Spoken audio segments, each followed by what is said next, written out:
ജ്യോതിഷ ഹസ്തരേഖ സംബന്ധമായ ഈ എളിയ വീഡിയോയിലേക്ക് എല്ലാവർക്കും സ്വാഗതം. ഇന്ന് പറയാൻ പോകുന്നത്, നമ്മളൊക്കെ ക്ഷേത്രത്തിൽ പോകുന്നവരാണ്. ക്ഷേത്രത്തിൽ പോകുമ്പോൾ ഏതായാലും ക്ഷേത്രത്തിൽ പോകുന്നുണ്ട്. ഒരു മിനിറ്റ് കൊണ്ട് ഞാൻ ഈ പറയുന്ന കാര്യം ക്ഷേത്രത്തിൽ വെച്ചൊന്ന് ചെയ്തു നോക്കുക. സമ്പത്ത് കുമിഞ്ഞു കൂടും, യാതൊരു സംശയവും വേണ്ട. അപ്പം അതെന്താണെന്ന് ഞാൻ പറയുന്നുണ്ട്. ഈ വീഡിയോ എൻ്റെ 1000-ൽ പരം വീഡിയോകൾ നിങ്ങൾ കണ്ടിട്ടുള്ളവരാണെങ്കിൽ പോലും ഈ വീഡിയോ കണ്ടില്ലെങ്കിൽ അതൊരു നഷ്ടമായിരിക്കും. അത് മാത്രമേ എനിക്ക് പറയാനുള്ളൂ. അപ്പോൾ ഓർത്തോണം ഈ വീഡിയോയുടെ പ്രാധാന്യം എന്താണ്. അതുപോലുള്ള കാര്യമാണ് പറയാൻ പോകുന്നത്. വേറെ ആരും ഇത് പറഞ്ഞു തരത്തില്ല, വേറെ ഒരാൾക്കും പറഞ്ഞു തരാൻ പറ്റത്തുമില്ല. അപ്പോൾ അത് കേൾക്കുമ്പോൾ നിങ്ങൾക്ക് മനസ്സിലാവും. അപ്പം അങ്ങനെയുള്ള ഞാനൊരു ശിവയോഗിയാണ്. ക്രിയാകുണ്ടലിനി പ്രാണായാമം ഗുരുവിൽ നിന്ന് സ്വീകരിച്ചതാണ്. ശിവവിദ്യ, ശിവയോഗിയ. ഞാൻ പറഞ്ഞു തരുന്ന ഈ കാര്യങ്ങൾ വേറെ ആരും പറഞ്ഞു തരത്തില്ല. അപ്പോൾ അത് വീഡിയോ കേൾക്കും മനസ്സിലാകും. അതുകൊണ്ട് ആവശ്യമുള്ളവർ മുഴുവൻ കാണുക. ഈ വീഡിയോ നിങ്ങൾ കണ്ടില്ലെങ്കിൽ തീർച്ചയായിട്ടും എൻ്റെ ഇതുവരെ വീഡിയോ കണ്ടവർ ഇത് കണ്ടില്ല, ഒരു നഷ്ടമാണ്. പണ്ടൊരു കഥയുണ്ടല്ലോ, അതായത് ഒരു വള്ളത്തേൽ ഒരു പണ്ഡിതൻ കയറുമ്പോൾ, പണ്ഡിതൻ പറയും പണ്ഡിതന് ലോകത്തിലുള്ള എല്ലാ കാര്യങ്ങളും അറിയാം. നമ്മൾ ചെറുപ്പത്തിൽ സ്കൂളിൽ പഠിച്ചിട്ടുള്ളൊരു കഥയാണ്. അപ്പോൾ ഈ വള്ളം തുഴയുന്നവൻ ഇതൊന്നും അറിയത്തില്ല. അപ്പോൾ അയാൾ പറയും, നിങ്ങളുടെ ജീവിതം പാഴായി, ഇത്ര ശതമാനം പാഴായി എന്ന് പറയും. അവസാനം ഒരു ഈ കാറും കോളും വന്നപ്പം വള്ളം മറിയാൻ പോയപ്പോൾ ഈ പണ്ഡിതനോട് വള്ളം തുഴയുന്ന ആൾ ചോദിച്ചു, നിങ്ങൾക്ക് നീന്തൽ അറിയാവോ? അപ്പോൾ പണ്ഡിതൻ പറഞ്ഞു, എനിക്ക് നീന്തൽ മാത്രം അറിയത്തില്ല, ബാക്കിയെല്ലാം അറിയാം. അപ്പോൾ വള്ളം തുഴയുന്ന ആൾ പറഞ്ഞു, എന്നാൽ നിങ്ങളുടെ ജീവിതം മുഴുവൻ പാഴാകാൻ പോവാറ് എന്ന് പറഞ്ഞ പോലെ എൻ്റെ ഇപ്പോൾ എല്ലാ വീഡിയോകളും കണ്ടവർ പോലും ഈ ഒരു കാര്യം അറിഞ്ഞില്ലെങ്കിൽ അതൊരു നഷ്ടം തന്നെയാണ്. അങ്ങനെയുള്ള ചില കാര്യങ്ങളാണ് ഇന്ന് പറഞ്ഞു തരാൻ പോകുന്നത്. അപ്പോൾ എല്ലാവരും ഈശ്വരൻ അനുഗ്രഹിക്കട്ടെ. ഞാൻ വിശദമായിട്ട് പറയുന്നുണ്ട്. കാരണം ഏതൊരു ക്ഷേത്രത്തിൽ പോകുന്ന ഒരാളും ഇത് അറിഞ്ഞിരിക്കണം. അതുപോലെ പറയുമ്പോൾ മനസ്സിലാക്കിയാൽ മതി. അതുപോലുള്ള കാര്യങ്ങളാണ് പറഞ്ഞു തരുന്നത്. വീഡിയോ മുഴുവൻ കാണാൻ ശ്രമിക്കുക. നിങ്ങൾക്ക് ഇഷ്ടപ്പെട്ടെങ്കിൽ സബ്സ്ക്രൈബ് ചെയ്യുക, ലൈക്ക് ചെയ്യുക. എല്ലാവരിലേക്കും നല്ല ആളുകൾ, രക്ഷപ്പെടണമെന്ന് ആഗ്രഹമുള്ളവർ, ധർമ്മചിന്തയുള്ളവർ, ഈശ്വരചിന്തയുള്ളവർ, നല്ല നല്ല ആളുകളിലേക്ക് ഷെയർ ചെയ്യുക. അതോടൊപ്പം ബെൽ ബട്ടൺ കൂടി ക്ലിക്ക് ചെയ്താൽ പുതിയ പുതിയ വീഡിയോകൾ നിങ്ങളിലേക്ക് എത്താൻ വേണ്ടി അത് ഉപകരിക്കും. അപ്പോൾ ഞാൻ വിഷയത്തിലേക്ക് വരാം. അതിനു മുമ്പ് നേരിട്ട് കൺസൾട്ടിങ് ഇല്ല, വാട്സപ്പ് വഴി മാത്രമേ ഉള്ളൂ. നിങ്ങൾക്ക് ഹസ്തരേഖ സംഖ്യ ജ്യോതിഷം ഗ്രഹനില ഇതാണ് ഞാൻ നോക്കുന്നത്. അപ്പോൾ നോക്കാൻ താല്പര്യമുണ്ട് വാട്സപ്പിൽ ഇടുക. ഒരുപാട് മെസ്സേജ് വരുന്നുള്ളതുകൊണ്ട് എനിക്ക് എല്ലാവരുടെയും നോക്കാനോ എല്ലാവർക്കും റിപ്ലൈ ചെയ്യാനോ പറ്റത്തില്ല. എങ്കിൽ പോലും ഒരാൾക്കൊരു ജീവൻ്റെ അല്ലെങ്കിൽ ഒരു ജീവിതത്തിൻ്റെ ഒരു ബുദ്ധിമുട്ടെന്ന് പറഞ്ഞാൽ ഞാനത് കാണുകയാണെങ്കിൽ ചെറിയ മെസ്സേജ് എനിക്ക് വായിക്കാൻ പറ്റുന്ന രീതിയിൽ എനിക്ക് സമയമില്ല, അതുകൊണ്ടാണ് അങ്ങനെ എൻ്റെ ശ്രദ്ധയിൽപ്പെടുകയാണെങ്കിൽ ഞാൻ എന്തെങ്കിലും ഒരു വഴി പറഞ്ഞു കൊടുക്കാറുണ്ട് ആർക്കാണേലും. അപ്പോൾ എന്തായാലും എല്ലാവർക്കും എനിക്ക് റിപ്ലൈ ചെയ്യാൻ പറ്റത്തില്ല. പറ്റുന്നവർക്ക് ഞാൻ റിപ്ലൈ ചെയ്യും. വിശകലനം ചെയ്യേണ്ടവർക്ക് എങ്ങനെയാണ് വിശകലനം ചെയ്യുന്നതെന്ന് ഞാൻ പിന്നീട് റിപ്ലൈ ചെയ്യും. അത് കേട്ടിട്ട് ആവശ്യമുണ്ട് ചെയ്യുക, അല്ലെ ചെയ്യാതിരിക്കുക. ക്ഷേത്രത്തിലേക്കുള്ള നല്ല കാര്യങ്ങൾ മാത്രമേ പറയത്തുള്ളൂ. ഭാഗ്യസംഖ്യ, ഭാഗ്യനിറം, വിളിക്കേണ്ട ദേവത, ക്ഷേത്രത്തിൽ ചെയ്യേണ്ട വഴിപാടുകൾ, ചെയ്യേണ്ട ദിവസം, ചെയ്യേണ്ട സമയം, ചെയ്യേണ്ട രീതി, ചൊല്ലേണ്ട മന്ത്രം, നല്ല മന്ത്രങ്ങൾ, കൈരേഖ ഗ്രഹനില അനുസരിച്ച് എങ്ങനെ ചൊല്ലണം, എപ്പം ചൊല്ലണം, എന്തിനു വേണ്ടി ചൊല്ലണം, അതിൻ്റെ പുറകിലെ രഹസ്യങ്ങൾ, പിന്നെ ശരനൂൽ രഹസ്യങ്ങൾ ഞാൻ പറഞ്ഞു തരുന്ന വേറെ ആരും പറഞ്ഞു തരത്തില്ല. അങ്ങനെയുള്ള ശിവരഹസ്യങ്ങളും ശരനൂൽ രഹസ്യങ്ങളുമാണ്. എല്ലാം നല്ല കാര്യങ്ങൾ മാത്രമാണ്. ഈ വീഡിയോ പറയുന്ന പോലുള്ള നല്ല കാര്യങ്ങൾ മാത്രം. കേട്ടിട്ട് ആവശ്യമുണ്ടെങ്കിൽ ചെയ്യാല്ലേ ചെയ്യാതിരിക്കുക. താല്പര്യമുള്ളവർ വാട്സപ്പിൽ മെസ്സേജ് ചെയ്യുക. എല്ലാവർക്കും പിന്നെ എനിക്ക് റിപ്ലൈ തരാൻ പറ്റത്തില്ല, പറ്റുന്നവർക്ക് റിപ്ലൈ തരും. ഇനി നേരിട്ട് കൺസൾട്ടിങ് ഇല്ല, വാട്സപ്പ് വഴി മാത്രമാണ്. നിങ്ങൾക്ക് ചെയ്യണമെന്നുണ്ടെങ്കിൽ വാട്സപ്പിൽ ഇട്ടാൽ മതി. ഇതുപോലെ ഫ്രീ ആകുമ്പോൾ റിപ്ലൈ തരും. നേരിട്ട് വന്നാൽ നോക്കാൻ പറ്റത്തില്ല, കാരണം ഞാൻ ഫ്രീ ആകാറില്ല. വാട്സപ്പിൽ അവർക്ക് തന്നെ സമയത്തിന് തീരാറില്ല, അതുകൊണ്ടാണ്. ഞാൻ എപ്പോഴും ബിസി തന്നെയാണ്. പിന്നെ ഫ്രീ ആകുമ്പോൾ പുതിയ മെസ്സേജ് ചെയ്യും. വർക്ക് എടുത്തിട്ടും മുൻഗണന വെക്കുമ്പോൾ ഇങ്ങനെ ഡേറ്റ് ഇട്ട് വിടുകയാണ്. അതാണ് ചെയ്യുന്നത്. ഞാൻ ഫ്രീ ആകാറില്ല, അതുകൊണ്ട് പറഞ്ഞതാണ്. എല്ലാവരും ഈശ്വരൻ അനുഗ്രഹിക്കട്ടെ. പരമേശ്വര പാദം സ്മരിച്ചുകൊണ്ട് തന്നെ ഇതെല്ലാം പറഞ്ഞു തരികയാണ്. നമ്മളൊക്കെ ക്ഷേത്രത്തിൽ പോകുന്നവരാണ്. ക്ഷേത്രത്തിൽ പോകുമ്പോൾ നമ്മൾ ആ ക്ഷേത്രത്തിലെ ദേവനെ അല്ലെ ദേവിയെ, ഏത് ദേവനല്ലേ ദേവി ആയിക്കോട്ടെ, നമ്മൾ തൊഴുത് കഴിഞ്ഞ് നമ്മൾ ക്ഷേത്രത്തിന് വെളിയിലിറങ്ങി നമ്മൾ ആ കൊടിമരത്തിൻ്റെ ആ ഭാഗത്തൊക്കെ വന്നു കഴിഞ്ഞ് നമ്മൾ അല്പം ഒന്ന് സൈഡിലോട്ട് മാറി നിന്ന് കിഴക്കോട്ട് നോക്കി, മനസ്സിലായല്ലോ, കിഴക്ക് ദിക്ക് കാണത്തക്ക രീതിയിൽ ആ ക്ഷേത്രത്തിൻ്റെ കൊടിമരത്തിൻ്റെ അവിടുന്ന് ഒരു സൈഡിലോട്ട്, ഏത് സൈഡിലോട്ടോ മാറി നിന്നാലാണ് കൂടുതൽ സൗകര്യം എന്ന് വെച്ചാൽ അങ്ങോട്ടോ ഇങ്ങോട്ടോ മാറാം.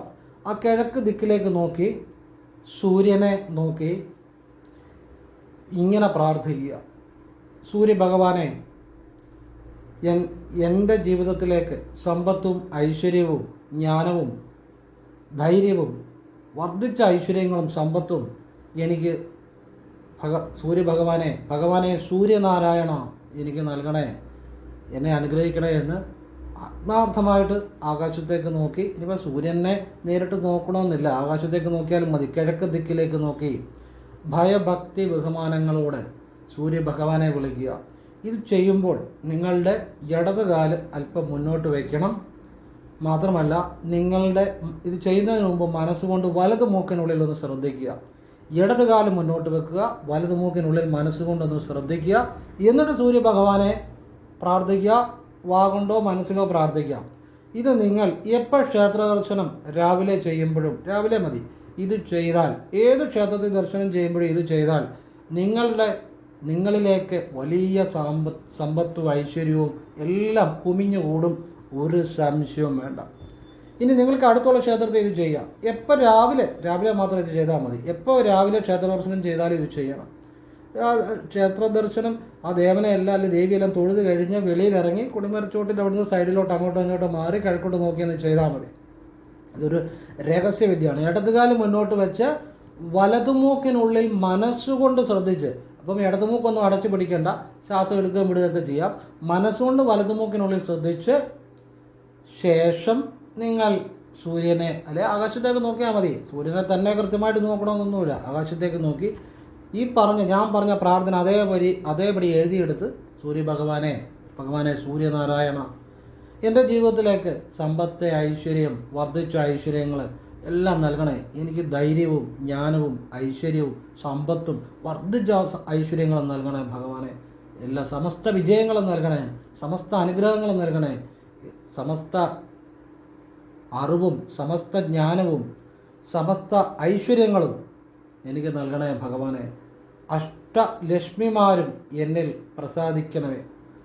അവിടെ കാരണം സൂര്യഭഗവാൻ എന്ന് പറഞ്ഞാൽ ഭഗവാനെ സൂര്യനാരായണ എന്ന് വിളിക്കുക. ഭഗവാന്റെ അനുഗ്രഹത്താൽ സകല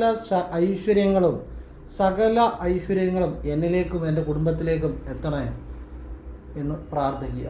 അപ്പം സൂര്യഭഗവാന്റെ അനുഗ്രഹം ഉണ്ടാകുമ്പോൾ സർവ്വ ഐശ്വര്യങ്ങളും നമ്മളിലേക്ക് എത്തും എന്നുള്ളതാണ്. അത് ഈ സൂര്യഭഗവാനെക്കുറിച്ച് കുറേ രഹസ്യങ്ങളുണ്ട്. ഇപ്പോൾ ചിലർ സൂര്യപൊങ്കാല ഇടുമല്ലോ, സൂര്യഭഗവാന് പൊങ്കാല ഇടും. അത് കടം മാറാൻ നല്ലതാണ്. അത് എന്തുകൊണ്ടാണ്? സൂര്യഭഗവാൻ സാമ്പത്തിക ഐശ്വര്യം കൊടുക്കുന്നതുകൊണ്ടാണ്.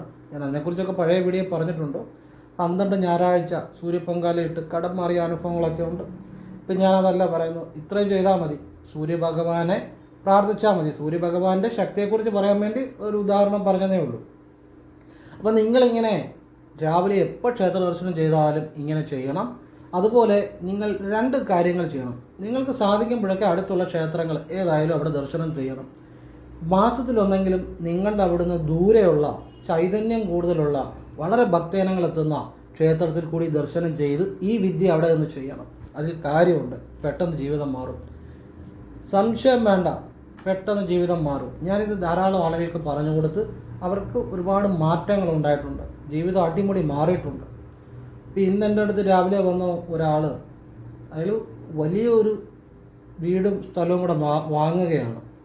അപ്പം എന്നോട് പറയുന്നത് അതിൻ്റെ ഒരു സമയം നല്ലതാണോ, അല്ലെ അത് വാങ്ങാമോ എന്നൊന്ന് പറയണം. എൻ്റെ ഒരു വാക്ക് അദ്ദേഹത്തിന് കേട്ടാൽ മതി, വാങ്ങാമോ ഇല്ലയോ. കാരണം അത് അദ്ദേഹത്തിന് അതുപോലെ അനുഭവം ഉള്ളതുകൊണ്ടാണ്. അവരൊക്കെ വ്യാഴാഴ്ച കൃഷ്ണന് തുളസിമാലയും 10-20 രൂപയുടെ എള്ളെണ്ണയും മാത്രം ചെയ്ത് അങ്ങനെ ഗൾഫിന് പോയി രക്ഷപ്പെട്ട പിള്ളേരാണ്. വളരെ സാമ്പത്തികമായി ഒക്കെ ഇതുപോലുള്ള ഞാൻ സിമ്പിളായിട്ടുള്ള കാര്യങ്ങൾ ചെയ്തവരാണ്. അപ്പോൾ അവർക്ക് വിശ്വാസമാണ്. അപ്പോൾ അവർ ഗൾഫിൽ എൻജിനീയറാണ്, വലിയ നിലയിലാണ്, വലിയ സാമ്പത്തികമാണ്, വലിയ എൻജിനീയറാണ്. അപ്പോഴത്തേന് ഇത്ര അറിഞ്ഞാൽ മതി, വാങ്ങാവോ ഇല്ലയോ. എൻ്റെ ഒരു വാക്ക് അറിയാനാണ്. ഞാൻ പറഞ്ഞു, നിങ്ങളെല്ലാം കുടുംബമായിട്ട് ആലോചിച്ച് നിങ്ങൾ ചെയ്യും. അതല്ല, ഇത്ര അറിഞ്ഞാൽ മതി, വാങ്ങാൻ പറ്റുമോ ഇല്ലയോ. അപ്പം ഞാൻ എൻ്റെ അഭിപ്രായം പറഞ്ഞു. പിന്നെ ഇന്ന മാസത്തിനുള്ളിൽ അത് എല്ലാം ചെയ്തിരിക്കണം എന്ന് പറഞ്ഞു. അപ്പോൾ ഇതൊക്കെയെന്ന് പറഞ്ഞാൽ ഞാൻ പറഞ്ഞ ആ കാര്യങ്ങൾ ചെയ്ത് ജീവിതത്തിൽ ഒരുപാട് നേടിയ ആ അനുഭവങ്ങളാണ്. ഇന്നിപ്പം വഴി വെച്ച് ഞാൻ ഒരാളെ കണ്ടു. ആ പുള്ളി എൻ്റെ കയ്യിൽ ഇങ്ങനെ പിടിച്ച് നമ്മളൊരു ഈശ്വരനെ കാണുന്ന പോലെ ഇങ്ങനെ പിടിച്ച് നെഞ്ചോട് ചേർത്ത് പിടിച്ചിട്ട് പറഞ്ഞു, അദ്ദേഹം നേരത്തെ എന്നെ ഇവിടെ കാണാൻ വരുമ്പം അന്ന് ഞാൻ നേരിട്ട് കൺസൾട്ടിങ് ഉണ്ടായിരുന്നു. ഇപ്പോൾ ഈ തിരക്കായതുകൊണ്ടാണ് നേരിട്ട് കൺസൾട്ടിങ് ഇല്ലാത്തത്. കാരണം വാട്സാപ്പിൽ തന്നെ സമയത്തിന് തീരുന്നില്ല, അതുകൊണ്ടാണ്. അപ്പോൾ അദ്ദേഹത്തിന് ഒരു കടയിൽ നിൽക്കുന്ന ഒരു മനുഷ്യനായിരുന്നു. അപ്പം ഞാൻ അദ്ദേഹം മുരുകഭക്തനാണ്. ചില കാര്യങ്ങളൊക്കെ എനിക്കറിയാവുന്ന കാര്യങ്ങൾ ഞാൻ മുരുകൻ്റെ അദ്ദേഹത്തിന് പറഞ്ഞു കൊടുത്തു. അദ്ദേഹം പലതും ചെയ്തു. അദ്ദേഹത്തിന് സ്വന്തമായിട്ടൊരു ഓഫീസ് ഇടാനൊരു അവസരം കിട്ടി. അതിൻ്റെ ഡേറ്റ് ഞാനാണ് കുറിച്ച്, ഇവിടെ ഇരുന്നുകൊണ്ടാണ് കുറിച്ച്. പക്ഷെ അന്ന് എനിക്ക് സമയം ഉണ്ടായിരുന്നു. അപ്പോൾ ഈ ഡേറ്റ് ഒരു സ്ഥാപനം തുടങ്ങാൻ ഡേറ്റ് കുറിക്കുമ്പോൾ ഞാൻ മനസ്സിൽ പ്രാർത്ഥിക്കുന്ന എൻ്റെ ഒരു ചിന്തയുണ്ട്, ഈശ്വര ഇയാൾക്ക് ഇതുകൊണ്ടൊരു ഉയർച്ച ഉണ്ടാകണം. അങ്ങനെ പ്രാർത്ഥിച്ചുകൊണ്ടാണ് ഏതാണേലും നമ്മൾ ചെയ്യത്തുള്ളൂ. പക്ഷേ അയാൾക്ക് ഇച്ചിരി കഴിവ് കുറവുള്ള ആളാണ്. പക്ഷേ എനിക്ക് അതുകൊണ്ടൊരു ആശങ്കയുണ്ട്. പക്ഷേ ഈശ്വര ഇദ്ദേഹം ഇതുകൊണ്ട് രക്ഷപ്പെടണേ എന്ന് പ്രാർത്ഥിച്ചു. ആ സ്ഥാപനം നല്ല രീതിയിൽ ഇപ്പം വിജയിച്ചു. അദ്ദേഹത്തിന് വളരെ സാമ്പത്തിക അഭിവൃദ്ധി ഉണ്ട്. അദ്ദേഹത്തിൻ്റെ കുട്ടി സൗദിയിൽ പോയി, അവർ രക്ഷപ്പെട്ടു. എൻ്റെ കൈ ഇങ്ങനെ പിടിച്ചു. അപ്പോൾ അവരൊക്കെ ഒരു ഈശ്വരതുല്യമായ കാര്യങ്ങളാണ് അതൊക്കെ. ഒരാളുടെ ജീവിതം അതുപോലെ മാറുകയാണ് ഞാനീ പറയുന്ന കാര്യങ്ങൾ ചെയ്താൽ. ഇനി അങ്ങനെ പല ആളുകൾക്കും പലതരത്തിലുള്ള മാറ്റങ്ങളുണ്ട്. എൻ്റെ ഒരു അനുഭവം പറയാം. ഞാനീ പറയുന്ന കാര്യങ്ങളൊക്കെ ചെയ്ത് ഞാൻ ക്ഷേത്രത്തിൽ പോയാൽ ഒന്നും പ്രാർത്ഥിക്കത്തില്ല, എനിക്ക് വേണ്ടി ഒന്നും പ്രാർത്ഥിക്കാറില്ല, എനിക്ക് വേണ്ടി ഒന്നും പ്രാർത്ഥിക്കാറില്ല. പിന്നെ ചിലപ്പോൾ ചിലർക്ക് വേണ്ടി പ്രാർത്ഥിക്കാറുണ്ട്, ലോകത്തിന് മൊത്തം പ്രാർത്ഥിക്കാറുണ്ട്, അങ്ങനെ പ്രാർത്ഥിക്കാറുണ്ട്. ഈശ്വര എല്ലാവർക്കും നന്മ വരുത്തണേ, അങ്ങനെയാണ് പ്രാർത്ഥിക്കുന്നത്. അവിടെ എനിക്ക് ഇന്ന് വരെ എൻ്റെ പേര് സ്വന്തമായിട്ട് ഒരു തുണ്ട് ഭൂമി പോലും ഇല്ല, എൻ്റെ പേരില്ല. കാരണം നമ്മുടെ ജീവിതത്തിൽ ഒരുപാട് ബുദ്ധിമുട്ടുകളിലൂടെ കടന്നു വന്ന ആളാണ്. എൻ്റെ പഴയ വീഡിയോക്കകത്തൊക്കെ ഉണ്ട്, അത് പഴയ വീഡിയോ കാണുന്നവർക്കറിയാം. അപ്പം ഞാൻ ട്യൂട്ടോറിയൽ കോളേജിൽ പഠിപ്പിക്കുന്ന കാലം മുതൽ അതുപോലെ ബുദ്ധിമുട്ടുകളിൽ ജീവിച്ചു വന്ന ആളാണ്. അപ്പം നമ്മൾ സ്വന്തമായിട്ട് എനിക്ക് ഇന്ന് ഒരു തുണ്ട് ഭൂമിയില്ല. പക്ഷേ എങ്കിലും എനിക്ക് അതിൻ്റെ അകത്ത് വിഷമമൊന്നുമില്ല. ഞാൻ അതിനുവേണ്ടി ശ്രമിക്കുന്നുണ്ട്. പക്ഷേ അതെന്ന് നടക്കുമെന്ന് എനിക്കറിയത്തില്ല. ഞാൻ ആരോടൊന്നും പറയാറില്ല. പക്ഷേ ഞാൻ ഇതുപോലുള്ള ചില പ്രാർത്ഥനകൾ ചില ഒക്കെ പ്രാർത്ഥിക്കാറുണ്ട്, എല്ലാവർക്കും വേണ്ടി പ്രാർത്ഥിക്കാറുണ്ട്. ഇവിടെ എന്നോടൊരാൾ ഇങ്ങോട്ട് വന്നേച്ച് പറഞ്ഞു, അതെൻ്റെ ചിലപ്പോൾ സ്ഥിതി അറിഞ്ഞിട്ടായിരിക്കാം, അല്ലെങ്കിൽ ഞാനൊന്നും അങ്ങോട്ട് ചോദിച്ചിട്ടില്ല, നിങ്ങളെപ്പോൾ സ്ഥലം മേടിച്ചാലും 2 ലക്ഷം രൂപ നിങ്ങൾക്ക് തരാം. തരുമോ ഇല്ലയോ എന്ന് എനിക്കറിയത്തില്ല. ഞാൻ അത് അത് ഇതിൻ്റെ പുറകെ പോകത്തുമില്ല. പക്ഷേ പുള്ളി പറഞ്ഞു എപ്പോൾ സ്ഥലം മേടിച്ചാലും 2 ലക്ഷം രൂപ തരാവും. ഞാൻ അങ്ങോട്ട് ചോദിച്ചതുമില്ല. ഞാൻ അതിശയപ്പെട്ടു പോയി. കാരണം അതുപോലെയുള്ള പ്രാർത്ഥനകളാണ് നമ്മൾ പറഞ്ഞു കൊടുക്കുന്നതും നമ്മൾ ചെയ്യുന്നതും. അപ്പം പുള്ളി പറഞ്ഞു എപ്പം പറഞ്ഞാലും മേടിക്കുന്ന സമയത്ത് എന്ന് മേടിച്ചാലും അത് ഞാൻ തരാം, എന്നോട് ചോദിക്കാൻ മറക്കരുത്. കാരണം ആത്മാർത്ഥമായിട്ട് തരാൻ വേണ്ടിയാണ് ഞാനത് പറയുന്നത്. അപ്പോൾ ഞാൻ തീർച്ചയായിട്ടും പറയാം, മേടിക്കുമ്പം പറയാം എന്ന് ഞാൻ പറയും. അപ്പോഴേ ഇതുപോലെയുള്ള ചില പ്രാർത്ഥനകൾ നമുക്ക് ഏത് വഴിയും ഈശ്വരൻ ഒരു വഴി കാണിച്ചു തരും. ചിലപ്പോൾ നമുക്കൊരു വേറെ ഒരു സാമ്പത്തികമായിട്ടൊരു ഒരു തൊഴിൽ മാർഗമായിരിക്കാം, അല്ലെങ്കിൽ ചിലപ്പോൾ ഒരു ലോട്ടറി ഭാഗ്യമായിരിക്കാം, അല്ലെങ്കിൽ വേറൊരാളെങ്കിലും ഒരു സഹായമായിരിക്കാം, അല്ലെങ്കിൽ പുതിയ തൊഴിൽ ചെയ്യാനുള്ളൊരു ചിന്തയായിരിക്കാം, അതിനുള്ളൊരു അവസരമായിരിക്കാം. പല രീതിയിലാർക്കും സഹായം വരുന്നു. ഞാനൊരു എൻ്റെ ഒരു അനുഭവം പറഞ്ഞതേ ഉള്ളൂ. പിന്നെ മറ്റു ചില ഞാൻ പറഞ്ഞു കൊടുത്ത അനുഭവങ്ങൾ പറഞ്ഞതേ ഉള്ളൂ. ഇതുപോലെയുള്ള കാര്യങ്ങൾ ഈശ്വരീയമായ കാര്യങ്ങളാണ്. ഇവിടെ യാതൊരു തരത്തിലുള്ള എല്ലാം നന്മ മാത്രമേ ഉള്ളൂ. അല്ലാതെ നിങ്ങൾ എപ്പോഴും എന്നെ കാണാൻ എപ്പോഴും എനിക്ക് ദക്ഷിണ അല്ലെ എന്നെ കാണാൻ എന്നുള്ള കാര്യങ്ങളൊന്നുമില്ല. ഇവിടെ നേരെ ചൊവ്വയുള്ള ഈശ്വരീയമായ നല്ല ചിന്തകളും ഇതുപോലെ കാര്യങ്ങളേ ഉള്ളൂ. നിങ്ങൾക്കത് ആവശ്യമുണ്ടെങ്കിൽ ചെയ്യുക, അല്ലെങ്കിൽ ചെയ്യാതിരിക്കുക. നല്ല കാര്യങ്ങൾ മാത്രമേ ഉള്ളൂ. കാരണം ഞാനൊരു ശിവയോഗിയാണ്. നമ്മൾ ആ സത്യത്തിൽ വിശ്വസിക്കുന്ന ആളാണ്. ഓരോ ശാസ്ത്രത്തിൽ ശിവവിദ്യ ചെയ്യുന്ന ആളാണ് ഞാൻ. പറയുമ്പോഴൊക്കെ ആ ശിവവിദ്യയിലാണ്. അപ്പം ഏതൊരാളുടെയും ജീവിതം മാറ്റുന്ന കാര്യങ്ങളാണ് ഈ പറയുന്നത്. ഞാൻ ഈയിടെ പറഞ്ഞ ഒരു കാര്യമാണ്. ഒരു ടാപ്പിംഗ് തൊഴിലാളിയാണ് അദ്ദേഹം. എനിക്ക് വാട്സപ്പിൽ മെസ്സേജ് ചെയ്തതാണ്. വെളുപ്പിന് 3:30 4 മണിക്കൊക്കെ ടാപ്പിങ്ങിന് പോകുന്നത്. വളരെ വെളുപ്പിനെയാണ്, എനിക്കറിയില്ല, എന്നെക്കാട്ടും വെളുപ്പിനെയാന്ന് തോന്നുന്നു. അദ്ദേഹം കുറേ നാളായി ആ വോയിസ് ഇട്ടിട്ട്, ഞാൻ കുറച്ച് നാൾ മുമ്പ് കേട്ടതാണ്. അവിടെ അദ്ദേഹം ആ ടാപ്പിങ്ങിന് പോകുമ്പോൾ ആ 1 മണിയോ 2 മണിയോ 1:30 സമയം അല്ലെങ്കിൽ 2:30 സമയം ഈ മൊബൈലിൽ എൻ്റെ വീഡിയോ പ്ലേ ചെയ്തിട്ടാണ് ഇദ്ദേഹം ജോലി ചെയ്യുന്നത്. അപ്പോൾ അദ്ദേഹം പറഞ്ഞൊരു വാചകമുണ്ട്, അദ്ദേഹത്തിൻ്റെ ജീവിതത്തിൽ കുറേ മാറ്റങ്ങളുണ്ടായി.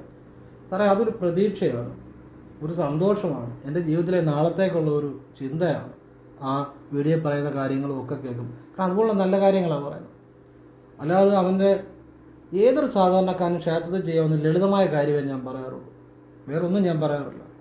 ഏതൊരു സാധാരണക്കാരനും ചെയ്യാം, നല്ല കാര്യങ്ങൾ മാത്രമേ പറയാറുള്ളൂ. അതുകൊണ്ട് നന്മ മാത്രമേ ഉണ്ടാകത്തുള്ളൂ. ഇനി നിങ്ങൾക്ക് വളരെ പ്രയോജനമുള്ള ഒരു കാര്യമാണ് പറയാൻ പോകുന്നത്, വലിയൊരു കാര്യമാണ് പറയാൻ പോകുന്നത്. സിമ്പിളായിട്ട് പറഞ്ഞിട്ട് ഞാൻ വലിയ കാര്യത്തിലേക്ക് വരത്തുള്ളൂ. അതായത് അതുകൊണ്ടാണ് ഞാൻ പറഞ്ഞത്, ഈ എത്ര വീഡിയോ എൻ്റെ കണ്ടാലും ഈ വീഡിയോ കണ്ടില്ലൊരു നഷ്ടമായിരിക്കും എന്ന് പറയുന്നത് ഇനിയും പറയാൻ പോകുന്ന കാര്യത്തെക്കുറിച്ചാണ്. അതായത് നിങ്ങളിപ്പോൾ ഈ ഏത് ക്ഷേത്രത്തിൽ ചെന്നാലും ഈ സൂര്യവിദ്യ ചെയ്യണം കേട്ടോ. അത് ഒന്നാമത്തെ കാര്യം.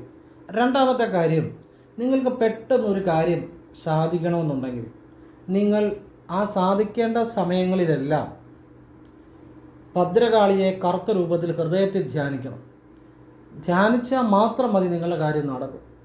അത് നിങ്ങൾ ഫ്രീ ആയിട്ടിരിക്കുമ്പോഴൊക്കെ ചെയ്യണം. എന്ന് വെച്ചാൽ ഒരു ജോലിക്കടയിലോ റോഡ് ക്രോസ് ചെയ്യുമ്പോഴോ ജോലിക്കടയിലോ ഒന്നുമല്ല, ഫ്രീ ആയിട്ടിരിക്കുമ്പോഴൊക്കെ അത് ചെയ്യുക. നിങ്ങളുടെ കാര്യം നടത്തിയിരിക്കുക. അമ്മ ധ്യാനിച്ച് ഹൃദയത്തിൽ സങ്കല്പിച്ചാൽ മാത്രം മതി. കണ്ണടയ്ക്കണമെന്നില്ല, കണ്ണ് തുറന്നും അടച്ചും ഒക്കെ ചെയ്യാം. പക്ഷേ ഹൃദയത്തിൽ അമ്മ നിങ്ങൾ സങ്കല്പിക്കണം. നിങ്ങളുടെ ആ പവിത്രമായ ഒരു സങ്കല്പമാണെങ്കിൽ അമ്മ ആ കാര്യം നടത്തിയിരിക്കും, പെട്ടെന്ന് നടത്തിയിരിക്കും. നിങ്ങളുടെ പെട്ടെന്ന് ആ കാര്യം സാധിക്കും. ഇനിയും നിങ്ങൾക്ക് സാമ്പത്തികമായിട്ട്, ഇപ്പോൾ എനിക്കൊരാൾ മെസ്സേജ് ചെയ്തു, തയ്യൽ കട നടത്തുകയാണ്, വളരെ ബുദ്ധിമുട്ടാണ്. എനിക്കറിയാവുന്ന കാര്യം പറഞ്ഞു കൊടുത്തു. ഒരു കുടുംബം രക്ഷപ്പെടുന്ന കാര്യമാണ്, ഒരാൾ രക്ഷപ്പെടുന്ന കാര്യമാണ്, വേറൊന്നും ഞാൻ ചിന്തിച്ചില്ല, പറഞ്ഞു കൊടുത്തു. അപ്പോൾ അതുപോലെ പലരും ഉണ്ട്. ഒരു ഓട്ടോ ഓടിക്കുന്നു, അല്ലെങ്കിൽ ഒരു സ്ഥാപനം നടത്തുന്നു. എൻ്റെ വീഡിയോ കാണുന്ന പലരും സ്വന്തം നിലയിൽ തൊഴിലിലേക്ക് വരുന്നുണ്ട്, ഒരുപാട് ആളുകൾ. ഇപ്പം എൻ്റെ വീഡിയോ കണ്ടിട്ട് തന്നെ പലരും ഈ മ്യൂച്വൽ ഫണ്ട് അതുപോലെ കാര്യങ്ങൾ ചെയ്യുന്നവരുമുണ്ട്. കാരണം നമ്മൾ ഇപ്പോൾ ഒരു കല്യാണം വന്നു, അല്ലെങ്കിൽ ഒരു കുട്ടിയെ പഠിപ്പിക്കണം, എന്നാൽ വീട് സ്ഥലം വിൽക്കുകയല്ല ചെയ്യേണ്ടത്. ആ കുട്ടി ജനിക്കുമ്പോൾ തൊട്ട് നിങ്ങൾക്ക് പറ്റുന്ന ഒരു മാസം 1000 രൂപയൊക്കെ നല്ല ഫണ്ട് തിരഞ്ഞെടുത്ത് നിങ്ങൾക്ക് താല്പര്യമുണ്ടെങ്കിൽ ചെയ്താൽ മതി. ഒരു 10 വർഷം കഴിയുമ്പോൾ, അല്ലെങ്കിൽ 15 വർഷം കഴിയുമ്പോൾ നല്ലൊരു തുകയായിട്ടത് കിട്ടാം. പിന്നെ അതിൻ്റെ അകത്ത് റിസ്ക് ഉണ്ട്. ആ റിസ്ക് സഹിക്കാൻ താല്പര്യമുള്ളവർ ചിലപ്പോൾ മാർക്കറ്റ് താഴെ പോകാം. പക്ഷേ എങ്കിലും നമ്മളെല്ലാം മാർക്കറ്റ് അപ്പായിട്ട് എടുത്താൽ മതി, നമുക്ക് ലോങ് ടേം ആയിട്ട് അങ്ങനെ ചെയ്യുന്നവരുണ്ട്. അങ്ങനെ ഒരുപാട്. പിന്നെ സ്വന്തമായിട്ട് തൊഴിൽ ചെയ്യുന്നവരുണ്ട്. അപ്പോൾ ഇതൊക്കെ നിങ്ങൾക്ക് താല്പര്യമുണ്ടെങ്കിൽ ചെയ്താൽ മതി. ഞാനൊന്നും ചെയ്യണമെന്നോ ചെയ്യേണ്ടെന്നോ അല്ല പറയുന്നത്. അങ്ങനെ ഞാൻ പറഞ്ഞ കാര്യങ്ങൾ ചെയ്തവർക്ക് അതിൻ്റെ ആ ഒരു മെച്ചങ്ങളുണ്ട്. പിന്നെ സ്വന്തമായിട്ട് തൊഴിൽ ചെയ്യുന്നവരുണ്ട്. നമ്മളെപ്പോഴും ഒരു സ്ഥാപനത്തിൽ നിന്നാലും നമ്മളൊരു പരിധി കൂടുതൽ വളരത്തില്ല. ഇപ്പോൾ ഒരു വലിയ മരത്തിൻ്റെ കീഴെ നിൽക്കുന്ന ഒരു കൊച്ചു മരമാണേലും ആ വലിയ മരത്തേക്കാൾ ഒരിക്കലും വലുതാകത്തില്ല. ഈ വലിയ മരമായിരിക്കും സൂര്യപ്രകാശം എല്ലാം കൊണ്ടുപോകുന്നത്. ചെറിയ മരം എപ്പോഴും ആ വലിയ മരത്തെക്കാട്ടിലും ചെറുതായിരിക്കും, വലുതാകത്തില്ല. ഇത് പറിച്ചു മാറ്റി നടുകയാണെങ്കിൽ ഈ വലിയ മരത്തെക്കാട്ടിൽ ഈ കൊച്ചു മരം വലുതാകും. അതിൻ്റെ അർത്ഥം എന്ന് വെച്ചാൽ നിങ്ങളൊരു കടയിൽ അല്ലെങ്കിൽ ഒരു സ്ഥാപനത്തിൽ നിങ്ങൾ ഒരാളുടെ കീഴിൽ നിൽക്കുന്നിടത്തോളം കാലം നിങ്ങളുടെ വളർച്ചയ്ക്ക് പരിമിതിയുണ്ട്. നിങ്ങൾ സ്വന്തമായിട്ട് എന്തെങ്കിലും ചെയ്യുവാണെങ്കിൽ നിങ്ങളുടെ സ്കൈ ഈസ് ദ ലിമിറ്റ്. നിങ്ങളുടെ വളർച്ചയ്ക്ക് പരിധിയില്ല. നിങ്ങൾ തീരുമാനിക്കുന്നതാണ് നിങ്ങളുടെ സാമ്പത്തികം. അപ്പം ഞാൻ അങ്ങനെയൊക്കെ പറയുന്നതുകൊണ്ട് ഒരുപാട് പേര് സ്വന്തം തൊഴിലിലേക്ക് വരുന്നുണ്ട്. അവനവനെ കൊണ്ട് പറ്റുന്ന, ചിലപ്പോൾ ഒരു തയ്യക്കടയായിരിക്കും, ചിലപ്പോൾ ഒരു കൂൾ ബാർ ആയിരിക്കും, ചിലപ്പോൾ ഒരു ബേക്കറി ആയിരിക്കും. അങ്ങനെ അവനവനെ കൊണ്ട് പറ്റുന്ന സ്വന്തം തൊഴിലുകൾ ചെയ്യുന്ന, അതുപോലെ തുണിയുടെ ബിസിനസ് ചെയ്യുന്ന ഒരുപാട് പേരുണ്ട്. അവരൊക്കെ സാമ്പത്തികം ഉണ്ടാക്കുന്നുണ്ട്. എന്നെ ഇവിടെ കാണാൻ പലരും വന്നിട്ടുണ്ട്. അപ്പോൾ അങ്ങനെയൊക്കെ ഞാനീ പറയുന്ന കാര്യങ്ങൾ പറഞ്ഞ് ചെയ്താണ് സ്വന്തം തൊഴിലിലേക്ക് വരുന്നുണ്ട്. അതെനിക്ക് വളരെ സന്തോഷമാണ്. അപ്പം നിങ്ങൾക്ക് സ്വന്തമായിട്ടൊരു തൊഴിൽ, അല്ലെങ്കിൽ നിങ്ങൾക്ക് സ്വന്തമായിട്ടൊരു നമുക്ക് വേണ്ടി തൊഴിൽ ചെയ്യുമ്പോഴാണ് നമ്മളുടെ വരുമാനം വർദ്ധിക്കുന്നത്. അതിന് ലിമിറ്റില്ല. നമ്മളുടെ ടൈമാണ് മണി. അപ്പോഴാണ് നമ്മുടെ സമയം പണമാകുന്നത്. നമുക്ക് വേണ്ടി ജോലി ചെയ്യുമ്പോഴാണ് നമ്മളുടെ സമയം ശരിക്കും പണമാകുന്നത്. അവിടെ അതിന് ലിമിറ്റില്ല. അപ്പോൾ ഞാൻ അങ്ങനെ സ്വന്തമായിട്ട് അല്ലെങ്കിൽ സാമ്പത്തികം ആഗ്രഹിക്കുന്നവർക്ക് വെണ്ണ തിന്നുന്ന ഉണ്ണിക്കണ്ണനെ ഹൃദയത്തിൽ ധ്യാനിക്കുക. അത് നിങ്ങൾ ഫ്രീ ആയിട്ടിരിക്കുമ്പോഴൊക്കെ ചെയ്യുക. എന്ന് വെച്ച് കഴിഞ്ഞാൽ ഫ്രീ ആയിട്ട് സ്വസ്ഥമായിട്ടിരിക്കുമ്പോൾ ഈ വിദ്യ ചെയ്താൽ പണം വരും, ഇഷ്ടം പോലെ വരും, ഒരു സംശയം വേണ്ട. കാരണം പല ബിസിനസ്സുകാരും അല്ലെങ്കിൽ ഞാൻ പറഞ്ഞ ആ വിദ്യ ചെയ്യുന്നുണ്ട്. അവർക്കൊക്കെ അതിൻ്റെ ഗുണമുണ്ട്. അല്ലെങ്കിൽ സ്വന്തമായിട്ട് തൊഴിൽ ചെയ്യാനൊക്കെ അവസരം ഉണ്ടാകും, പണം വരും, രക്ഷപ്പെടും. ഇനിയും നിങ്ങൾക്ക് ഒരു മനസ്സിന് ടെൻഷനാണ്, മനസ്സിനൊരു ശാന്തി വേണം, സമാധാനം വേണമെങ്കിൽ കറുത്ത രൂപത്തിലുള്ള ശിവലിംഗ ഹൃദയത്തിൽ ധ്യാനിക്കുക. അതെപ്പോഴും ഫ്രീ ആയിട്ടിരിക്കുമ്പോൾ ചെയ്യുക. നിങ്ങളുടെ ജീവിതത്തിൽ ആ മനസ്സിന് ശാന്തി ഒക്കെ ഉണ്ടായി വരും. അപ്പോൾ ഇത്രയും വിദ്യകൾ നിങ്ങൾ ആവശ്യം പോലെ ഉപയോഗപ്പെടുത്തുക. ആവശ്യം പോലെ പറഞ്ഞ് മനസ്സിലായത്. നിങ്ങൾക്ക് പെട്ടെന്നൊരു കാര്യം സാധിക്കാനാണെങ്കിൽ കറുത്ത രൂപത്തിൽ ഭദ്രകാളി. നിങ്ങൾക്കൊരു സാമ്പത്തിക അഭിവൃദ്ധിയാണെങ്കിൽ ഉണ്ണിക്കണ്ണൻ, വെണ്ണ തിന്നുന്ന ഉണ്ണിക്കണ്ണനെ ഹൃദയത്തിൽ ധ്യാനിക്കുക. അപ്പോൾ ഈ കണ്ണ് തുറന്നും അടച്ചും ഒക്കെ ചെയ്യാം. ഫ്രീ ആയിട്ടിരിക്കുമ്പോൾ ചെയ്യണമെന്നുള്ളതേ ഉള്ളൂ. അതിന് സമയമൊന്നുമില്ല. ഒരു റോഡ് ക്രോസ് ചെയ്യുമ്പോഴോ വണ്ടി ഓടിക്കുമ്പോഴോ ജോലിക്കടയിലോ ഒന്നുമില്ല. ഫ്രീ ആയിട്ടിരിക്കുമ്പോൾ ചെയ്യുക. മനസ്സിലായല്ലോ? ഫ്രീ ആയിട്ടിരിക്കുമ്പോൾ മാത്രം ചെയ്യുക. പിന്നെ നിങ്ങൾക്ക് ഒരു സമാധാനം, സന്തോഷം ഒക്കെയാണ് സമാധാനം, നിങ്ങളുടെ പ്രശ്നങ്ങളൊക്കെ പരിഹരിക്കണമെങ്കിൽ കറുത്ത രൂപത്തിൽ ശിവലിംഗം ധ്യാനിച്ചാൽ മതി. അപ്പോൾ ഇത് ചെയ്യുക. ഇനി ഇതിൻ്റെ പുറകിലൊരു രഹസ്യമുണ്ട്. ഞാൻ പറഞ്ഞു ഇവിടെ മന്ത്രം ജപിക്കേണ്ട, നിങ്ങൾ ധ്യാനിച്ചാൽ മാത്രം മതി. ഫ്രീ ആയിട്ടിരിക്കുമ്പോഴൊക്കെ ധ്യാനിക്കുക. ഇതിൽ നിങ്ങളുടെ ആവശ്യം പോലെ ഏതാണെന്ന് വെച്ചാൽ നിങ്ങൾ തിരഞ്ഞെടുക്കുക. ഇതിനകത്തൊരു രഹസ്യമുണ്ട്, അതാണ് ഇനി പറയാൻ പോകുന്നത്. ആ രഹസ്യമാണ് എൻ്റെ വീഡിയോ ഇത്രയും 1000-ലേറെ കണ്ടവരും ഇത് കണ്ടില്ലെങ്കിൽ നഷ്ടമെന്ന് പറഞ്ഞതിൻ്റെ കാര്യം.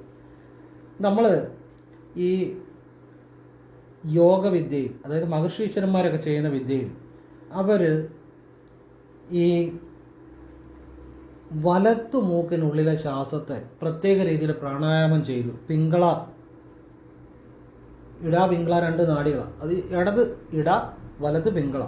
ഇടത് ചന്ദ്രൻ, വലത് സൂര്യൻ. ഇടത് ദേവി, വലത് ശിവൻ. അപ്പോൾ ആ വലതു മൂക്കിനുള്ളിൽ ശ്വാസത്തെ പ്രത്യേക രീതിയിൽ പ്രാണായാമം ചെയ്ത് ഈശ്വരീയമായ അവസ്ഥയെ അനുഭവിച്ച് അവരുടെ അങ്ങനെയുള്ളവരുടെ ഏത് ആഗ്രഹവും സാധിച്ചു കിട്ടും. അങ്ങനെ ചില അവസ്ഥകളെ കൈവരിക്കുന്ന ചില വിദ്യകളുണ്ട്. ഞാൻ നിങ്ങളോട് അതേക്കുറിച്ചല്ല പറയുന്നത്. നമ്മളൊക്കെ സാധാരണക്കാരാണ്. നിങ്ങൾക്ക് പറ്റുന്ന ഒരു കാര്യമാണ് പറഞ്ഞിരുന്നത്. അപ്പം ഈ നമ്മുടെ ലെഫ്റ്റ് ബ്രെയിൻ എപ്പോഴും ലോജിക്ക, എല്ലാത്തിൻ്റെയും കാര്യകാരണം തിരക്കിക്കൊണ്ടിരിക്കും. അത് ചെയ്താൽ ശരിയാവുമോ, ഇത് ചെയ്താൽ ശരിയാവുമോ, റീസണിങ് എപ്പോഴും ഒരു കാര്യകാരണം.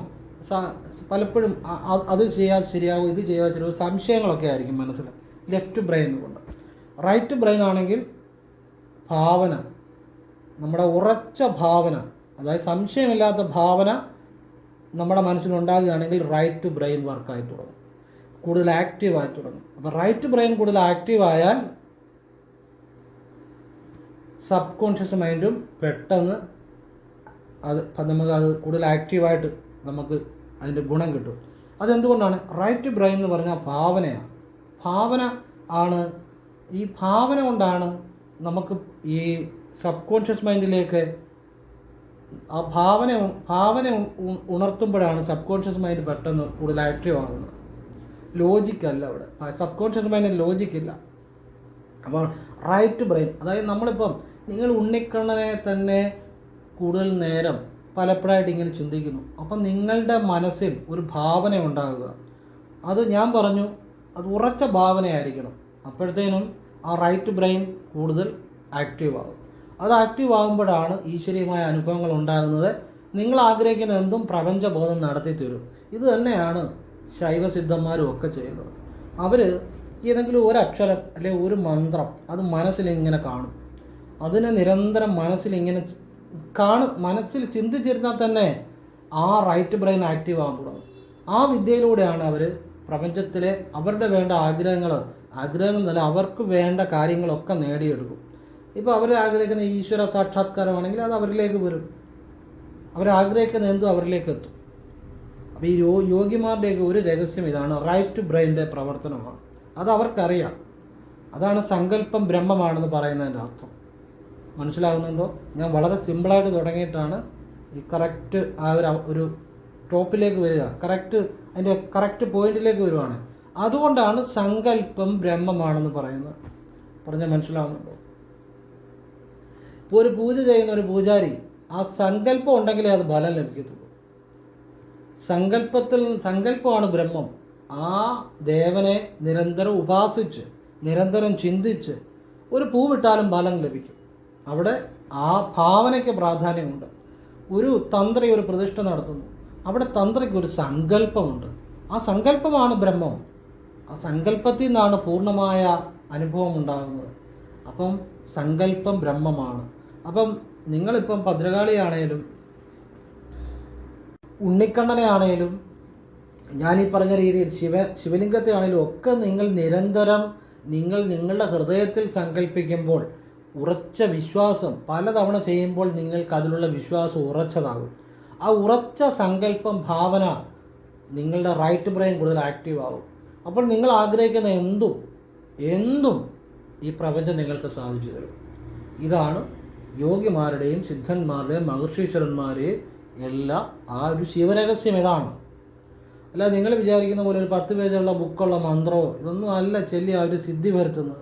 അവർ ചെല്ലുന്നത് ചെറിയ ചില ഒരക്ഷരം, ഏകാക്ഷര വിദ്യയൊക്കെ ഉണ്ട്, ഒരക്ഷരമായിരിക്കും. കാരണം അത് സങ്കല്പം ചെയ്യാൻ എളുപ്പമുണ്ട്, അല്ലേ? സങ്കല്പിക്കാൻ എളുപ്പമുണ്ട്. അങ്ങനെ ഒരു സങ്കല്പത്തിലൂടെയാണ് അവർ ആ ആ ഈശ്വരീയമായ അവസ്ഥ അല്ലെ സിദ്ധികൾ കൈവരുത്തുന്നത്. അപ്പം ഇത് നിങ്ങൾക്കെല്ലാം ഈ അറിവ് പ്രയോജനപ്പെടട്ടെ എന്ന് ഞാൻ പ്രാർത്ഥിക്കുന്നു. ഇതൊന്നും നിസ്സാര കാര്യങ്ങളല്ല കേട്ടോ, ലക്ഷങ്ങൾ കൊടുത്താലും കിട്ടാത്ത കാര്യങ്ങളാണ്. എത്ര ജന്മങ്ങൾ ഒരു ഗുരുവിൻ്റെ പുറകെ നടന്നാലും കിട്ടണമെന്ന് നിർബന്ധമില്ല ഇതുപോലുള്ള കാര്യങ്ങൾ. ഇത് അൾട്ടിമേറ്റായിട്ടുള്ള നോളജായി പറഞ്ഞത്, ഇത് സെനിത്തായിട്ടുള്ള ഏറ്റവും ടോപ്പായിട്ടുള്ള നോളജായി പറഞ്ഞിരുന്നത്. നിങ്ങൾക്കത് എത്രമാത്രം മനസ്സിലാകുമെന്ന് എനിക്കറിയില്ല, പക്ഷെ ചിലർക്കൊക്കെ മനസ്സിലാകുമെന്ന് ഞാൻ വിചാരിക്കുന്നു. അത്ര ഇമ്പോർട്ടൻ്റ് ഉള്ള കാര്യങ്ങളും അത്ര രഹസ്യമായ കാര്യങ്ങളുമായി പറഞ്ഞു തരുന്നത്. ഇത് വേറെ ആരും ഒരിടത്തും പറഞ്ഞു തരത്തില്ല, പറഞ്ഞു തരാൻ പറ്റത്തില്ല. അതുകൊണ്ടാണ് പറഞ്ഞ മനസ്സിലാവുന്നുണ്ട്. ഇത് ശൈവ സിദ്ധ പരമ്പരയുടെ ഭാഗമായി അറിവുകൾ. നമ്മളൊക്കെ ആ പരമ്പരയുടെ ഭാഗം തന്നെയാണ്. പിന്നെ കർമ്മനിയോഗം വന്ന് ജനിച്ചു പോയി. അപ്പോൾ അതിൻ്റെ ഈശ്വരഹിതം കൊണ്ട് ചില ആളുകൾ ഇതുപോലെ നല്ല കാര്യങ്ങൾ പറയുക എന്നുള്ളതാണ് നമ്മളുടെ നിയോഗം.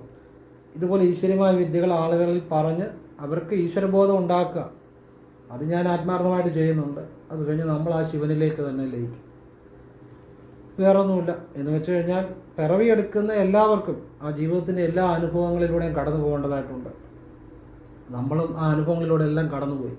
ഇനി നമ്മളും നമുക്കും മരണം ഉണ്ടാകും. എങ്കിലും നമ്മുടെ ആത്മാവ്, നമ്മുടെ ബോധം ആ ശിവനിൽ തന്നെ ലയിക്കും. കാരണം നമ്മൾ ആ ഭഗവാനെ സങ്കല്പിച്ചാണ്, സത്യസന്ധമായിട്ടാണ് ഓരോന്നും ചെയ്യുന്നത്. അല്ലാതെ എനിക്ക് വേണ്ടി, ഒരു സാർത്ഥതയ്ക്ക് വേണ്ടി, അല്ലെ എനിക്കെല്ലാം നേടിയെടുക്കാൻ വേണ്ടി ഞാൻ ഇന്നേ വരെ ഒന്നും പറഞ്ഞിട്ടില്ല. ആ ഉറച്ച വിശ്വാസം എനിക്കുണ്ട്. അതുകൊണ്ട് എൻ്റെ ബോധം ആ ശിവനിൽ തന്നെ ലയിക്കും. അതിൻ്റെ അകത്ത് എനിക്ക് യാതൊരു സംശയവുമില്ല. ഭഗവാനെ ഓരോ നിമിഷവും ഞാൻ അനുഭവിക്കുന്നുണ്ട്. എനിക്ക് ഓച്ചിറ ഇരുന്നപ്പോൾ അതുകൊണ്ട് തന്നെയാണ് ശിവാനുഭവം ഉണ്ടായത്. ഞാൻ ഓച്ചിറ പോയത് ഭഗവാന്റെ നിർദ്ദേശം എനിക്ക് കിട്ടിയിട്ട് തന്നെയാണ് ധ്യാനം ചെയ്തപ്പോൾ. അതുപോലെ എന്നെ ഭഗവാനെ കാണിച്ച കാര്യം ഓച്ചിറ ഞാൻ നേരിട്ട് കാണുകയും ചെയ്തു, ഉണ്ടിക്കാവിനകത്ത്. ഇതെല്ലാം എൻ്റെ ശിവാനുഭവങ്ങളാണ്. എല്ലാവരും ഈശ്വരൻ അനുഗ്രഹിക്കട്ടെ. ശിവൻ എന്ന് പറഞ്ഞാൽ സത്യമാണ്, ശുദ്ധബോധമാണ്, നന്മയാണ്. അവിടെ മുതലെടുപ്പില്ല, ഗുരുവും ശിഷ്യനും കളിയില്ല. പിന്നെ സ്വാർത്ഥതയ്ക്ക് വേണ്ടി ഒരാളുടെ സമയം, അല്ലെങ്കിൽ ഒരാളെ പേടിപ്പിച്ച്, അല്ലെങ്കിൽ ഒരാളെ ചൂഷണം ചെയ്ത് അങ്ങനെയുള്ള കാര്യങ്ങളൊന്നുമില്ല. നല്ല കാര്യങ്ങളാണല്ല, നന്മയാണ്. നിങ്ങൾക്ക് ആവശ്യമുണ്ട് നല്ല കാര്യങ്ങളെ ഫോളോ ചെയ്യുക. നല്ല കാര്യങ്ങളെ ഫോളോ ചെയ്താൽ നല്ല അനുഭവങ്ങളുണ്ടാകും. തെറ്റായ വഴികളുടെയും മണ്ടത്തരങ്ങളുടെയും പുറകെ പോയവരാരും രക്ഷപ്പെട്ടിട്ടില്ല. ജീവിതമേ പോകും. പിന്നെ എത്രയോ ജന്മങ്ങൾ അതിനെ അനുഭവിക്കേണ്ടി വരും. നിങ്ങളുടെ മുന്നിൽ ഇന്ന് ശരിയായ ധാരാളം കാര്യങ്ങളുണ്ട്. ഞാനെന്നല്ല, ഒരുപാട് നല്ല കാര്യങ്ങൾ പറയുന്നവരുണ്ട്. നല്ല കാര്യങ്ങളെ അറിയുക, നല്ലതിനെ മാത്രം ഫോളോ ചെയ്യുക. തെറ്റായ കാര്യങ്ങളെ ഫോളോ ചെയ്തിട്ട് ഒരിക്കലും നല്ലത് പ്രതീക്ഷിക്കരുത്. നമ്മളൊരു തെറ്റായ വഴിയിൽ പോയാൽ ശരിയായ ഡെസ്റ്റിനേഷന് ഒരിക്കലും എത്തത്തില്ല. ശരിയായ വഴിയിൽ പോയാലേ ശരിയായ ഡെസ്റ്റിനേഷനെ എത്തത്തുള്ളൂ. അപ്പോൾ നല്ല കാര്യങ്ങളെ അറിയുക, നല്ല കാര്യങ്ങളെ ഫോളോ ചെയ്യുക. ഞാൻ കഴിഞ്ഞ ഒരു വീഡിയോയിൽ പറഞ്ഞു, ഇപ്പോഴത്തെ കുട്ടികൾ കൂടുതലായിട്ടും നമ്മൾ പക്ഷേ ആരും അധികം കണ്ടിട്ടില്ല. എങ്കിലും ഞാൻ അനുഭവങ്ങൾ കൊണ്ട് പറയുകയാണ്. ഞാൻ എത്രയോ ആളുകളുടെ കൈരേഖ ഗ്രഹനില 10,000-ലേറെ പരിശോധിച്ച അനുഭവത്തിൽ നിന്ന് പറയുകയാണ്. നമ്മൾ ഈ സിനിമയൊക്കെ കാണുമ്പം, സിനിമ എന്ന് പറയുന്നത് പലപ്പോഴും നമ്മൾ അതിനെ സത്യമായിട്ട് വിചാരിക്കും. സിനിമ എന്ന് പറഞ്ഞാൽ സിനിമയാണ്, അതൊരു കഥയാണ്, അതൊരു എൻ്റർടൈൻമെൻറ്റാണ്. അതിനെ അങ്ങനെ മനസ്സിലാക്കുക. അതിൻ്റെ അകത്ത് നമ്മൾ സിനിമ കാണുമ്പം ഒരു നായിക കോളേജിൽ പോകുന്നത് പ്രേമിക്കാൻ വേണ്ടിയാണ്. നായിക ഒരു സ്ഥാപനത്തിൽ ജോലിക്ക് പോകുമ്പോൾ അവിടെയും കാണും പ്രണയം. അപ്പോൾ ഇങ്ങനെ ആ സിനിമ തുടങ്ങുമ്പോൾ ഏത് സിനിമയാണെങ്കിലും അതിനൊരു കഥാതന്തു എന്ന് വെച്ചാൽ പ്രണയമാണ്. അപ്പോൾ ഇത് ശരിക്കും ജീവിതത്തിൽ ഇതല്ല. ഒരാൾ ഇപ്പോൾ ഒരു പെൺകുട്ടി ആയിക്കോട്ടെ ആൺകുട്ടി ആയിക്കോട്ടെ കോളേജിൽ പോകുന്നത് പഠിച്ച് നല്ലൊരു തൊഴിൽ നേടാൻ വേണ്ടിയാണ്. തൊഴിൽ നേടിയിട്ട് കല്യാണം കഴിച്ചിട്ട് പ്രണയിച്ചു, ജീവിതം മുഴുവൻ പ്രണയിച്ചു, അതാണ് അതിനുള്ള ടൈം. നമ്മൾ ജോലി നേടേണ്ട സമയത്ത് പ്രണയിക്കാൻ പോവുകയും പ്രണയിക്കേണ്ട സമയത്ത് ജോലിക്ക് വേണ്ടി പോയാൽ ഇത് രണ്ടും ഇല്ലാതാവും. ഇപ്പം പിള്ളേർക്കൊക്കെ സംഭവിക്കുന്ന അതാണ്, ആൺകുട്ടിയാണെങ്കിലും പെൺകുട്ടിയാണെങ്കിലും. കാരണം നല്ലൊരു ജോലി ഇല്ലെങ്കിൽ ജീവിതത്തിൽ ഒരു വിലയില്ല. അത് നല്ലൊരു ജോലിയായിരിക്കണം. അതിന് വിദ്യാഭ്യാസ കാലത്ത് നല്ല രീതിയിൽ പഠിക്കണം. അല്ലെങ്കിൽ ഈ ചെറിയ ജോലിയൊക്കെ ചെയ്താൽ വലിയ പാടാണ് ജീവിക്കാൻ. ഇപ്പോൾ ഒരു കുട്ടിയെ സ്കൂളിൽ വിടാൻ തന്നെ ഡൊണേഷൻ തന്നെ എന്തോ അങ്ങനെ എന്തെല്ലാം വർദ്ധിച്ച ചിലവുകളാണ്. അപ്പോൾ ലൊട്ടിലോടൊക്കെ ചെറിയ ചെറിയ ജോലികളാണെങ്കിൽ വലിയ പാടാണ്. ഇപ്പോൾ പഠിപ്പിക്കുന്ന സമയത്ത് അത് നല്ല രീതിയിൽ പഠിച്ചാൽ നല്ല ജോലി കിട്ടും. നല്ല ജോലി കിട്ടിക്കഴിയുമ്പോൾ അത് കഴിഞ്ഞ് നല്ലൊരു വിവാഹബന്ധം വന്നു, എന്നിട്ട് ജീവിതം മുഴുവൻ കല്യാണം കഴിച്ചിട്ട് പ്രണയിച്ചോ, അത് അതിനുള്ള സമയമാണ്. ഈ ആണാണേലും പെൺകുട്ടിയാണെങ്കിലും സിനിമ കണ്ടു കഴിയുമ്പം ഇവർ ധരിച്ചു വെച്ചിരിക്കുന്നത് കോളേജിൽ പോയാൽ പ്രണയിക്കണം, അല്ലെ അവർ വലിയ കുഴപ്പമാണ്. ഒരു ജോലി സ്ഥലത്ത് പോയാലും അവിടെയും ഒരു പ്രണയിക്കണം, അല്ലെ അവിടെ ഒരു പ്രണയബന്ധം ഉണ്ടാക്കണം. ഇങ്ങനെ ഈ ഇപ്പോൾ ഒരു ഒരു ഒരു ഒരു കോളേജിൽ ഒരു ഒരു ഒരു ഒരു കുട്ടി പഠിക്കുന്ന വിചാരിക്കുക. അപ്പോൾ ആ കുട്ടിക്ക് ഒരു പ്രണയം ഇല്ലെങ്കിൽ ചിലപ്പോൾ മറ്റുള്ളവർ ചിലപ്പം കളിയാക്കും. ഉടനെ പിന്നെ ആ ക്ലാസ്സിൽ തന്നെ ഏതെങ്കിലും ഒരുത്തനെ തപ്പിയെടുക്കും, ആ ഉള്ളതിൽ കൊള്ളാവുന്ന ഒരുത്തനെ തപ്പിയെടുക്കും. കാരണം അവരുടെ ലോകം അവിടെ അവസാനിക്കുക. പിന്നെ ഈ ചെറുക്കനും പ്രണയിച്ചെല്ലാം കഴിയുമ്പോൾ പിന്നെ ജോലിക്ക് വേണ്ടി ഓട്ടമാണ്. എന്നെങ്കിലും ഒരു ലൊട്ടിലൊടുത്ത പണി കിട്ടും, അതുകൊണ്ട് പോലെ ജീവിച്ചു പോകാൻ പറ്റുമോ? അപ്പം സാമ്പത്തിക ബുദ്ധിമുട്ടുണ്ടാകുമ്പോൾ ഈ പ്രണയം എല്ലാം തീരും. അവിടെ ദാരിദ്ര്യം വന്നു കഴിയുമ്പോൾ പ്രണയം പിന്നില്ല. അതുകൊണ്ട് പഠിക്കേണ്ട സമയത്ത് പഠിക്കുക, നല്ല രീതിയിലൊരു ജോലി സമ്പാദിക്കുക. അത് ആണാണേലും പെണ്ണാണേലും ജോലി സമ്പാദിക്കുക, എന്നിട്ട് നല്ലൊരു ജീവിതത്തിലേക്ക് വരിക, കല്യാണം കഴിക്കുക, എന്നിട്ട് ജീവിതം മുഴുവൻ പ്രണയിച്ചോ, ഒരു കുഴപ്പമില്ല. എത്രയോ പെൺകുട്ടികളുടെ ആൺകുട്ടികളുടെ ജീവിതമാണ് ഇങ്ങനെ ഈ സിനിമയിൽ കാണുന്ന കാര്യങ്ങൾ സത്യമാണെന്ന് വിചാരിച്ച് പ്രണയത്തിൻ്റെ പുറകെ പോയി നഷ്ടപ്പെടുന്നത്. അതുകൊണ്ട് പറഞ്ഞതാണ്, പ്രണയിക്കരുതെന്നോ പ്രണയിക്കണമെന്നോ അല്ല ഞാൻ പറഞ്ഞത്. പഠിക്കേണ്ട സമയത്ത് പഠിക്കണം, ജോലി നേടേണ്ട സമയത്ത് ജോലി നേടണം, പ്രണയിക്കേണ്ട സമയത്ത് പ്രണയിക്കുകയും വേണം. അതിനെല്ലാം ഒരു ടൈമുണ്ട്. ഇത് അങ്ങോട്ടും ഇങ്ങോട്ടും മാറിപ്പോകുമ്പോഴാണ് ജീവിതം തകൃതിയായിട്ട്. പിന്നെ ഇവനൊക്കെ ചിലപ്പോൾ ജീവിതത്തിൽ എന്തൊക്കെ കടുകൈ ചെയ്യുന്നു പറയാൻ പറ്റത്തില്ല. നമ്മളെന്നും ടി വിക്കകത്ത് വാർത്ത കാണുന്നു, സാമ്പത്തിക ദുരിതമാണ്, രക്ഷയില്ല, അത് ചെയ്തു ഇത് ചെയ്തു. കാരണം ഇതൊക്കെ എന്ന് വെച്ചാൽ ചെയ്യേണ്ട സമയത്ത് ചില കാര്യങ്ങൾ ചെയ്യാത്തതുകൊണ്ടാണ്, തലതിരിച്ച് ചെയ്യുന്നതുകൊണ്ടാണ്. അപ്പോൾ അത് നമ്മൾ ടി വിക്കകത്തും അല്ലെ ന്യൂസിനകത്തും ഒക്കെ കാണാറുണ്ട്. അപ്പം സാമ്പത്തികം നല്ലൊരു ജോലി ജീവിതത്തിന് അടിത്തറയാണ്. അത് കഴിഞ്ഞ് നിങ്ങൾ പ്രണയിക്കുകയോ കല്യാണം കഴിക്കുകയോ കല്യാണം കഴിച്ചു മുഴുവൻ പ്രണയിക്കുകയോ ഒക്കെ ചെയ്തോ. ഈ സിനിമയ്ക്കകത്ത് ആ ഒരു ജോലിക്കല്ല പ്രാധാന്യം. സിനിമ ആദ്യം മുതൽ അവസാനം വരെ നായികനും നായികയും പ്രണയിച്ചുകൊണ്ടിരിക്കുകയാണ്. പക്ഷെ ജീവിതമായിട്ട് അതിൽ അന്തരമുണ്ട്. അപ്പോൾ ഈ സിനിമ കാണുന്നത് സത്യമാണെന്നൊക്കെ കരുതി അത് അവരുടെ തൊഴിലാണ്, അത് അവർ ഭംഗിയായിട്ട് ചെയ്യുന്നു. അതങ്ങനെ ചെയ്യാൻ പറ്റത്തുള്ളൂ, എന്നാലേ ആളുകൾ കാണത്തുള്ളൂ. അതിൻ്റെ അകത്തൊരു ഒരു ഒരു ഇങ്ങനെയുള്ള ഒരു കാര്യങ്ങളില്ലെങ്കിൽ ആളുകൾ പോയി കാണത്തില്ല. അതുകൊണ്ടാണ്. പക്ഷെ ജീവിതത്തിലേക്ക് വരുമ്പോൾ നമ്മൾ തിരിച്ചറിയണം, ഇങ്ങനെ നല്ല കഴിവുള്ള കുട്ടികൾ, അതാണും ആയിക്കോട്ടെ പെണ്ണും ആയിക്കോട്ടെ, പഠിക്കുന്ന സമയത്ത് പ്രണയിച്ചു, പിന്നെ പഠിത്തം നിർത്തിയിട്ട് ആ ചെറിയ ജോലിക്കൊക്കെ പോയി ഒരു കുടുംബജീവിതത്തിലേക്ക് വന്നു. ഒരുപാട് ബുദ്ധിമുട്ടിയ ആളുകളുടെ ജീവിതം ഞാൻ കണ്ടിട്ടുണ്ട്. അങ്ങനെ ഉണ്ടാകാതിരിക്കാൻ വേണ്ടി പറഞ്ഞതാണ്. നിങ്ങൾക്ക് തെറ്റാണെന്ന് തോന്നുകയാണെങ്കിൽ നിങ്ങൾ സ്വീകരിക്കേണ്ട, നല്ലതെന്ന് തോന്നുകയാണെങ്കിൽ നിങ്ങൾ സ്വീകരിക്കുക. ഇത് ഏതായാലും എനിക്ക് കുഴപ്പമില്ല. എനിക്ക് സത്യസന്ധമായി തോന്നിയ, ആത്മാർത്ഥമായിട്ട് തോന്നിയ കാര്യം പറഞ്ഞതേ ഉള്ളൂ. അതൊക്കെ മനസ്സിലാക്കിയവർക്ക് ജീവിതത്തിൽ അതിൻ്റെ ഗുണമുണ്ടായിട്ടുണ്ട്. എല്ലാവരും ഈശ്വരൻ അനുഗ്രഹിക്കട്ടെ. ഓം കൃഷ്ണായ നമഃ ശിവോഹം.